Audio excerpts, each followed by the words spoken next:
Tudo bom então, pessoal? Voltando então para os nossos podcasts, né? Da nossa playlist Agile, né? Então, para quem não sabe, no decorrer do tempo aí eu acabei criando um outro canal, além do canal Tu Quer Saber Mais, né? Mas eu continuo postando material no canal Tu Quer Saber Mais, lá em Pílulas de Agilidade, na parte de gerência de projetos, mas sempre trazendo maior ênfase para o canal novo, né? O canal novo com o nome Agile T. Vou deixar na descrição aqui para vocês, certo? Então, esse conteúdo dessa nossa conversa aqui de hoje, que vai ser uma visão geral sobre os métodos ágeis, né, ou metodologias ágeis, como queiram dizer, né, para a gente trocar uma ideia sobre alguns aspectos, alguns pontos de algumas coisas e metodologias ou frameworks que nós temos no mercado, né. Então vai ser disponibilizado esse áudio no Spotify, tá? Vai ficar no canal Tu Quer Saber Mais e também no canal novo que é o Agile T. Que no canal Agile T nós vamos ter só conteúdo sobre agilidade. Mas enfim, vamos lá para nossa conversa, né? No presente momento até estou estudando uma certificação, daí eu voltei a gravar alguns conteúdos aqui para vocês, né? Mas acho que o nosso papo de hoje é sobre a questão das metodologias ágeis, né? Uma visão mais geral, porque assim, vocês pensarem bem, que muitos métodos eles foram desenvolvidos e compartilhados com os valores do Manifesto Ágil, né? Para quem não lembra, o Manifesto Ágil foi lá de 2001, daquela reunião entre 17 desenvolvedores, que eles trouxeram nossos princípios e nossos valores, né? Lá do Manifesto Ágil. Então, assim, ó, vocês podem pensar e olhar dentro dos métodos ágeis de várias formas. E lembrando que os métodos ágeis, eles não é apenas o Scrum, né? Porque hoje a gente vê no mercado, a gente só fala Scrum, Scrum e Scrum, certo? Mas eu também vou deixar para tocar em alguns pontos depois desse bate-papo aqui, no próximo episódio, no episódio 3, certo? Mas assim, ó, baseado e no desenvolvimento compartilhado dos valores do Manifesto Ágil, surgiu alguns no decorrer dos anos, né? Por exemplo, o Crystal, né? O Crystal, ele vem da família de métodos desenvolvidos por o Alistair Cockburn, né? Mais conhecido, a gente nem fala muito Alistair, né? A gente fala mais Cockburn, que todo mundo vai conhecer, né? No qual ele faz a sugestão onde cada projeto, ele precisa do seu próprio modelo de processo adaptado, ou seja, a gente tem um processo adaptado para cada modelo, dependendo de quê? Do tamanho, complexidade, criticidade, tá? E aí o Cockburn, ele sugere funções, atividades e artefatos adequados, ok? Então, dentro do Crystal, a gente fala que tem mais de uma vertente, né? O Crystal Clear, né, que a gente fala, que é um método para projetos pequenos e menos críticos. Ele é muito semelhante ao nosso XP, ou a gente fala práticas XP, né? O Crystal Orange e o Crystal Red, onde nos quais adiciona um pouco mais de formalismo para trabalhar com projetos maiores, né? Mas assim, ó, o Cockburn, do ponto de vista de requisitos, que a gente sempre tem que pensar na engenharia de requisitos, né? Porque a engenharia de requisitos, ela caminha muito perto do nosso Agile, né? E ela é bem importante, inclusive, depois a gente pode conversar, eu posso trazer para vocês alguns mitos que nós temos, alguns equívocos que a gente tem, que batem de frente com engenharia de requisitos e agilidade, né? Mas enfim, tá? Isso fica para outras conversas, né? Mas ali, o Cockburn que ele sugere, né, que nós podemos trabalhar aí dentro do Crystal com modelos de casos de uso menos frequentes e mockups, né, que a gente traduz lá às vezes como maquetes, né. Então é uma forma de trabalhar com o Crystal. E assim, ó, o Crystal ele já leva em consideração o contexto, né? Então, hoje nós estamos aqui em 2024 conversando sobre isso, mas o Crystal é lá de 1998. Sabe? Então, o Crystal, e quando o Cockburn começou a trazer o Crystal, o Manifesto Ágil é de 2001. Então, o Cockburn é uma pessoa que participou dessa questão do Manifesto Ágil. Então, de acordo com o Crystal, ele já foi trazendo alguns pontos, né, dessa reunião. Outro que nós temos, que também vem depois do Manifesto Ágil, que é o Lean Development, né, o só Lean, como a gente fala, e o próprio Kanban, que eles são lá de... Eu me lembro agora o ano deles, mas acho que é de 2000 e pouco, tá? Eles baseiam-se em princípios que são usados pela primeira vez na produção automotiva, que é lá de 1940. Então o Kanban, que é aquele que nós temos, que a gente gosta de dizer, né, o to-do, o doing, o done, onde nós movimentamos, onde a gente vai e olha para alguns aspectos, tá? Que são aspectos que a gente diz referente a desperdícios, né? Que são no processo de produção, como produtos intermediários inacabados, superprodução, defeitos. Então, nós olhamos para esse aspecto. Então, isso vem lá de 1940, onde se conversava muito nessa questão de linha de produção.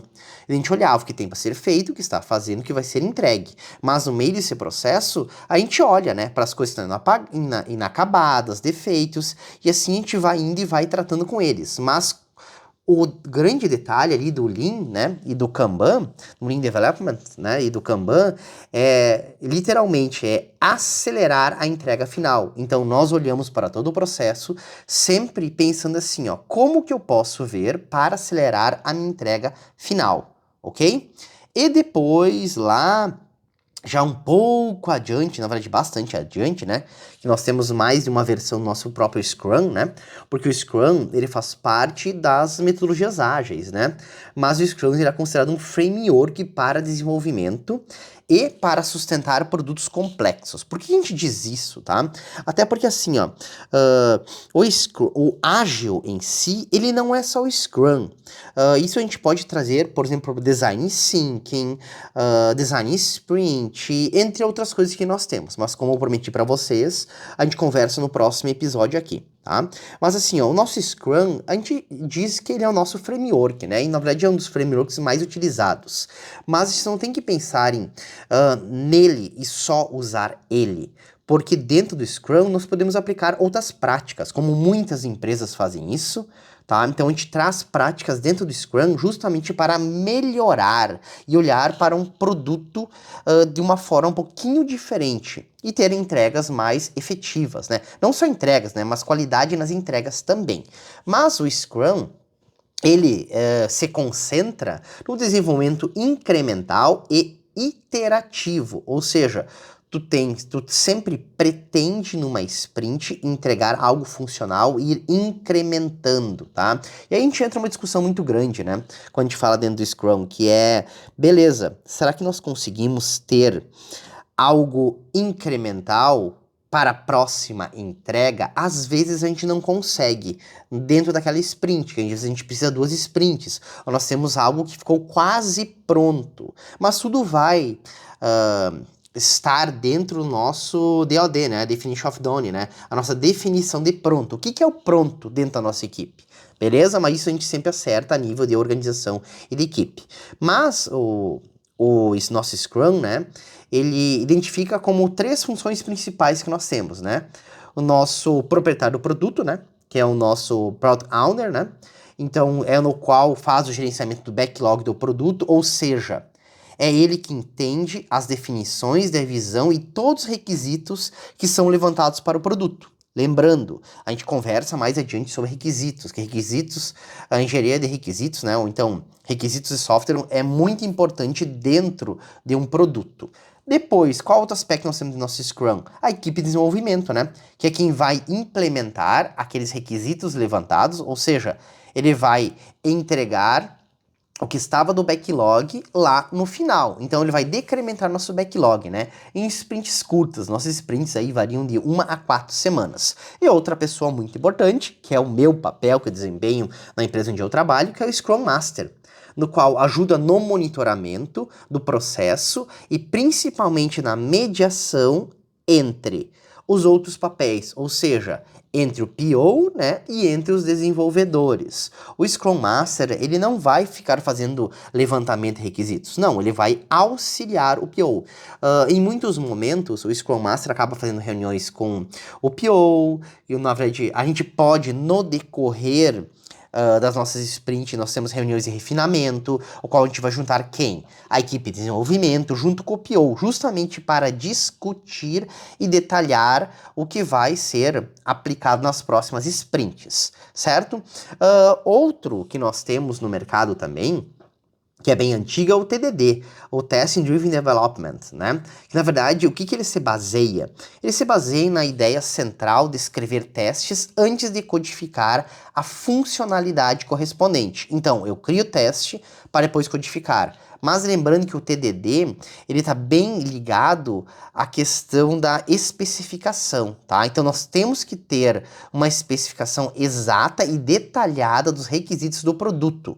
E esses testes devem cumprir, né, esse detalhamento, ok? E por fim, o nosso tão conhecido XP, que a gente fala, as nossas práticas do XP, né, nosso Extreme Programming, né, que foi criado lá por Beck, né? Então o XP, ele enfatiza principalmente a comunicação direta entre o cliente e um programador. Conseguimos ter XP em tudo? Não, mas muitas vezes a gente aplica técnicas do XP, como programação em pares, que a gente traz para dentro de Scrum e para dentro de outras frameworks e processos que nós utilizamos, né? Mas dentro do XP, a gente precisa ter o cliente no local, que a gente fala. Para quem está desenvolvendo, a gente precisa ter ele muito perto. A gente brinca, né? Sentado ao lado do programador, discutindo constantemente requisitos, obtendo feedbacks imediatos nas funcionalidades. Mas a gente sabe que isso não é realidade, né? Então, assim, ó, às vezes a gente tem alguém que faz esse papel do stakeholder ou de quem está representando o nosso cliente. E a gente tem que ter um contato muito próximo para saber o caminho que está sendo que a gente está traçando, né? O caminho que nós estamos traçando para as nossas entregas e para o nosso produto. Então, o XP é muito ligado a isso. Certo, meus queridos? Então, a nossa conversa de hoje sobre essa questão de nós termos, né, das metodologias ágeis, uma visão geral, né? Acho que a gente encerra por aqui. Espero vocês no nosso próximo bate-papo. Abração!